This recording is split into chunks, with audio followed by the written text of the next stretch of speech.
साध संगत जी बड़े प्यार से कहिए धन निरंकार जी। बोलिए सतगुरु माता सुदीक्षा शबिंदर हरदेव जी महाराज की जय।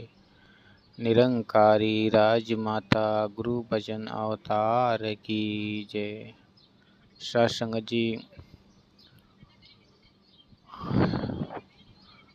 दास एक विचार रखेगा, आप साहब जी परवान करेंगे।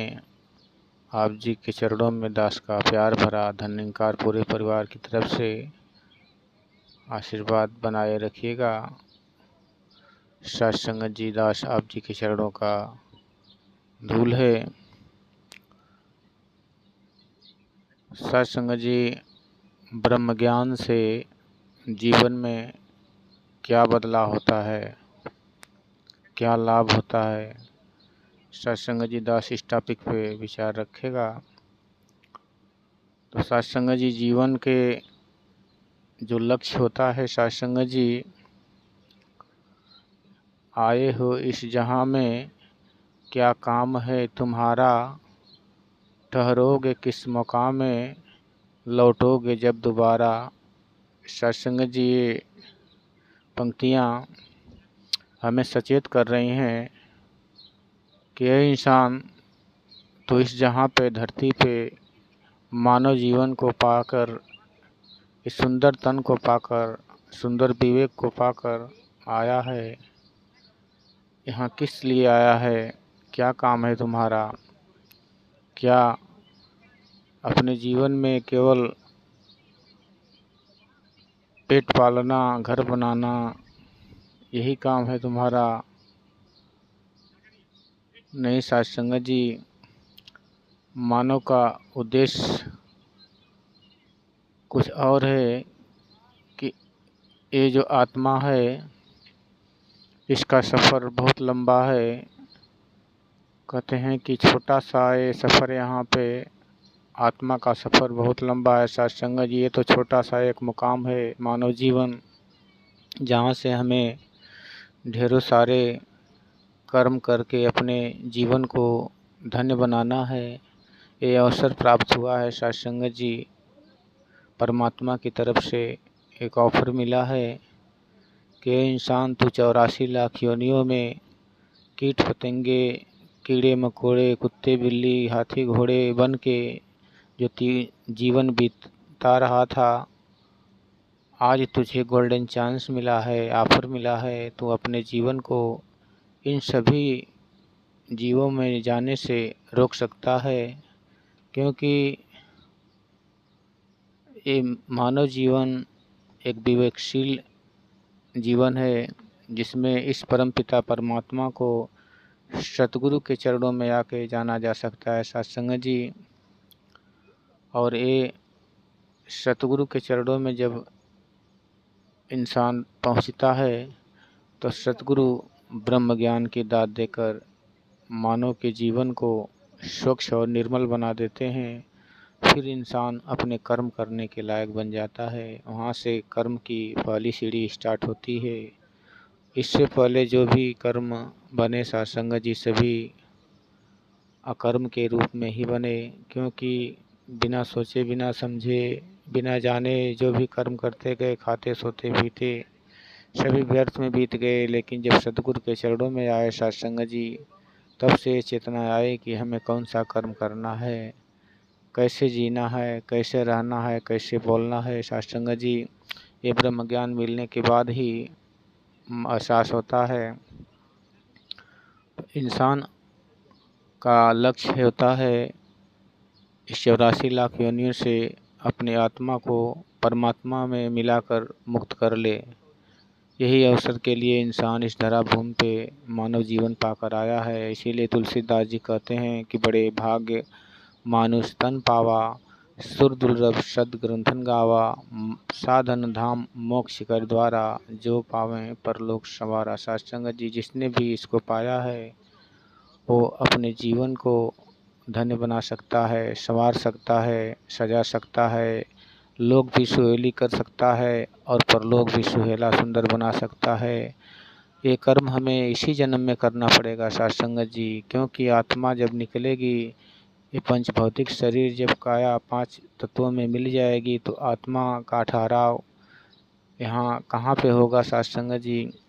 हम तो अपने जीवन में रहने के लिए सुंदर सुंदर बंगला, एसी वाला रूम, वीआईपी रूम बना देते हैं जिसमें कुछ समय के लिए ठहरने का मकाम होता है। लेकिन सत्संग जी जहाँ ये आत्मा ये शरीर छोड़कर जाएगी, क्या आपने वो घर बनाया है? अगर नहीं बनाया सत्संग जी तो अभी भी आपके पास ये सांसें कुछ बची हैं। अभी भी आप इसको सांसों को सद्गुरु के चरणों में आकर उपयोग करके अपना वो घर बना सकते हैं जहाँ ये आत्मा स्थिर होकर परमात्मा में विलीन हो जाएगी। सत्संग जी, ब्रह्म ज्ञान एक ऐसा ज्ञान है जिसको पाने से इंसान परमात्मा को साक्षात निराकार रूप में देख सकता है, समझ सकता है और फिर यहाँ से भक्ति स्टार्ट होती है। एक भक्ति करने की कला आती है।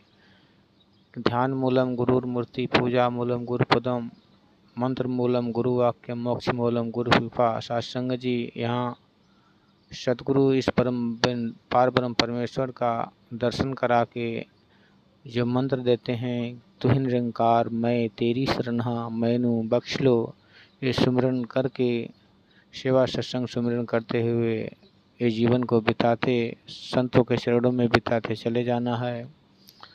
और अंत में हम अपने जीवन को सतगुरु के चरणों में ही जब ये सांसें निकलेगी तो सत्संग जी मोक्ष के भागी तभी होता है। इंसान जब लालसा मन के अंदर से खत्म हो जाती है, इच्छाएं मर जाती है।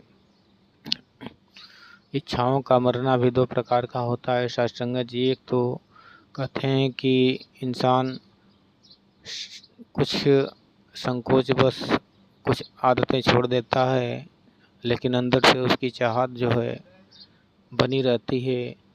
ऐसा बर्ताव हमें नुकसान करता है। सत्संग जी, हमें वो चीज़ का त्याग करना है जो हमारा मन अब भर चुका है।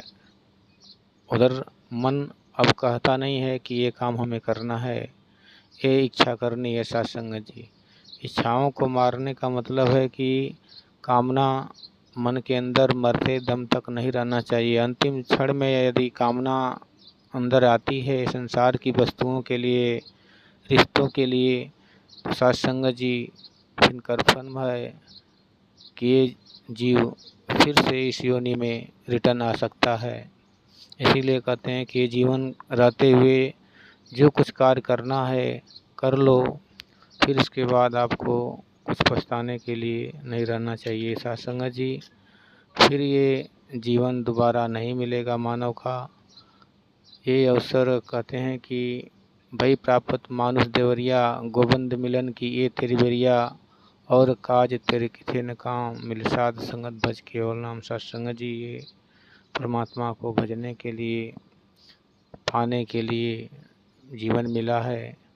अगर जो इंसान इस जीवन में परमात्मा की प्राप्ति नहीं किया सत्संग जी, तो भले ही अपने जीवन में वो राजा ही क्यों न बन जाए, लेकिन मरने के बाद वो भिखारी ही रहेगा। सत्संग जी, इसलिए कहते हैं कि जिसके पास राम धन है, नाम धन है, राम धन है, वही इस जहाँ से राजा बनकर उस लोक को पधारेगा। सत्संग जी, दास अपनी वाणी को यहीं पे विराम देते हुए आप जी से क्षमा याचक है। सत्संग जी, जो भी त्रुटियाँ हों, बोलने के दौरान बहुत सारी गलतियाँ हो जाती हैं अनजाने में, तो दास सभी उन गलतियों के लिए आपसे क्षमा याचक है। और फिर से अपना आशीर्वाद पूरे परिवार पे बनाए रखना और सतगुरु कृपा करें कि आप जी का भी परिवार पूरे सुमति के द्वारा सेवा सत्संग सुमरन करते हुए इस जीवन को खुशियों भरे जीता चला जाए। सत्संग जी, प्यार से कहिए धन निरंकार जी।